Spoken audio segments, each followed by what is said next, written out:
योग से पहले मैं छोटी उम्र में ही मैंने योग शुरू कर दिया था। लगभग मैं 32 साल की थी उस समय।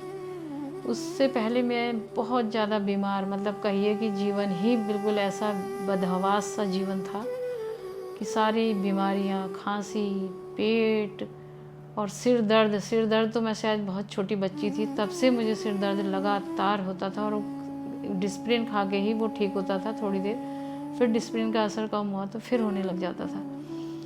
पर जब से मैंने योग मैंने स्वास्थ्य के लिए नहीं अपनाया। योग मैंने ऐसे ही, एक गुरु कृपा, ईश्वर की कृपा हुई कि मैं अचानक से योग से जुड़ी और मैं योग करने लगी। बहुत कम समय होता था क्योंकि मैं काफ़ी दूर अपने जॉब के लिए जाती थी, तो बहुत अल्प समय में योग को दे पाती थी। लेकिन उतने से ही मेरे धीरे धीरे मेरे जीवन में ऐसा परिवर्तन आया कि मैंने सबसे पहले चाय छोड़ी, और प्रातःकाल तो मैं उठती ही थी, तो उससे और ज़्यादा अनुशासन आ गया और ज़्यादा आपका जीवनचर्या। सुबह उठ करके पानी पीना, गर्म पानी पीना, गर्म पानी पीने से ही आपका जो डिटॉक्स होती है बॉडी, शायद उसी से सिर दर्द ठीक होने लग गया। सिर दर्द ठीक हुआ।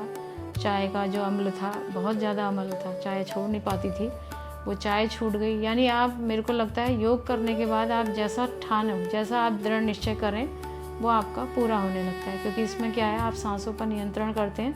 सांसों पर नियंत्रण करने से मन पर नियंत्रण आ ही जाता है, स्वाभाविक है।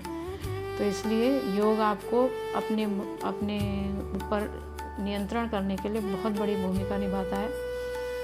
मेरी खांसी होती थी मुझे लगातार, मतलब ये समझ लीजिए कि जाड़े भर वो खांसी रहती थी।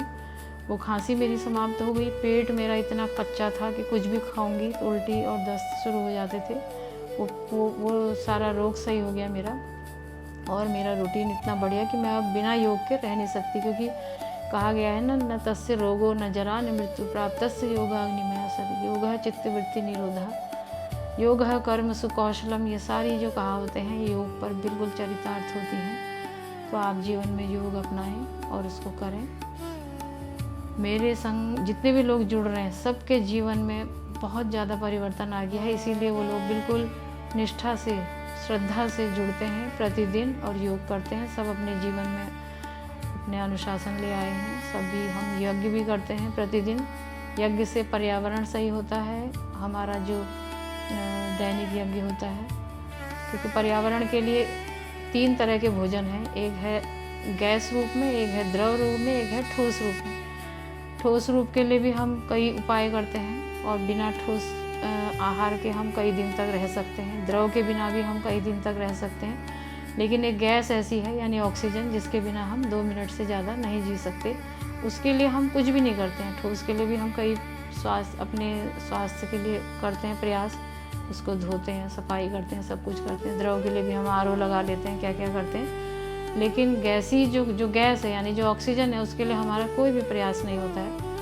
तो उसके लिए हम प्रतिदिन जब ये यज्ञ करते हैं, तो यज्ञ से हम क्या करते हैं, उस पर्यावरण को शुद्ध करते हैं, पवित्र करते हैं।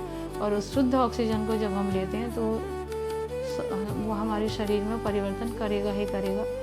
शुद्ध ऑक्सीजन में हमारे सारे रोग ठीक होंगे, हमारा शरीर दिव्यता को धारण करेगा, पवित्रता को धारण करेगा। इसलिए सभी अपने जीवन में यज्ञ और योग, ये 2 चीज़ ऐसी हैं जो हमने मनुष्य जीवन धारण किया है। और हमारी संस्कृति को 1,96,8,226 वर्ष पूरे हो गए हैं। तो इतनी पुरानी संस्कृति में हमारे ऋषि मुनि सभी यज्ञ भी करते थे, योग भी करते थे। लेकिन अब हम धीरे धीरे भौतिकता की अंधी दौड़ में हम अपनी सारी पुरानी प्राचीन जो हमारी विधाएं थी उनको भूलते जा रहे हैं। लेकिन मुझे लगता है हम उनको अपनाएंगे और अपना एक स्वस्थ, क्योंकि सबसे बड़ा सुख है निरोगी काया। जब हम स्वस्थ रहेंगे तभी हमारे लिए सारी सुख सुविधाएं, भौतिक चीज़ों का मूल्य है, वरना वो सब मिट्टी है, कुछ भी नहीं है। अगर हमारा शरीर ही स्वस्थ नहीं है तो हमारे लिए सब कुछ बेकार है। इसलिए सबसे पहला प्रयत्न अपने जीवन में हमें अपने स्वस्थ रहने के लिए करना चाहिए। और सभी सुबह जुड़े हैं मेरे संग, 6 बजकर कभी 10 मिनट भी हो जाते हैं। वैसे प्रयास मेरा 6 बजे से रहता है, 6 से 7:30 तक, या पौने छुट्टी के दिन मैं 2 घंटे भी कर लेती हूँ अपनी कक्षा। बाकी मैं अध्यापिका हूँ तो मुझे स्कूल जाना होता है, इसलिए मैं 1.5 घंटा प्रतिदिन अपनी योग कक्षा को देती हूँ। उसमें हम सारे सूक्ष्म व्यायाम, सारे प्राणायाम, शरीर के सारे अंगों के सूक्ष्म व्यायाम करते हैं, सारे प्राणायाम करते हैं। सूर्य नमस्कार हम रविवार और शुक्रवार को 108 करते हैं, बाकी दिन हम 51 करते हैं। लेकिन अब मेरे दिन के स्कूल हो जाएंगे तो मेरा प्रयास है कि मैं 108 प्रतिदिन करूँगी। और आप ये समझिए कि इस उम्र में भी मैं 108 लगातार 15 मिनट में सूर्य नमस्कार कर लेती हूँ, जो कि मतलब देखा जाए तो नामुमकिन ही है। ये सब योग का प्रभाव है, क्योंकि जैसे हम मोबाइल को चार्ज करते हैं ना, तो मोबाइल को चार्ज करते हैं तो मोबाइल पूरे दिन हमारे लिए काम करता है। ऐसे ही हमारा शरीर है, इसको अगर हम चार्ज नहीं करेंगे तो फिर धीरे धीरे ये वो हो जाएगा, समाप्त हो जाएगा। इसलिए हमें प्रतिदिन सुबह उठ करके अपने शरीर को चार्ज करना है। चार्ज करके हम दिन भर ऊर्जावान रहते हैं, आपको बिल्कुल थकान महसूस नहीं होगी। पूरे दिन आप इतने एनर्जिक रहेंगे और प्रसन्न रहेंगे, बिल्कुल जैसे एक युवा होता है, युवा की तरह आप ऊर्जावान रहेंगे। इसलिए सभी योग को महत्व दें, योग को करें। और धीरे धीरे ऐसा होता है कि हम किसी चीज़ को जानते तो हैं, समझते तो हैं, पर उसको अपने जीवन में उतार नहीं पाते हैं।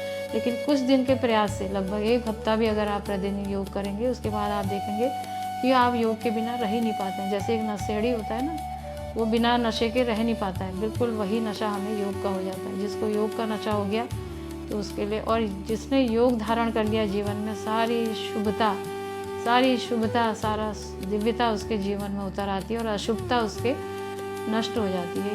ये योग का सबसे बड़ा लाभ है। ओम नमस्ते।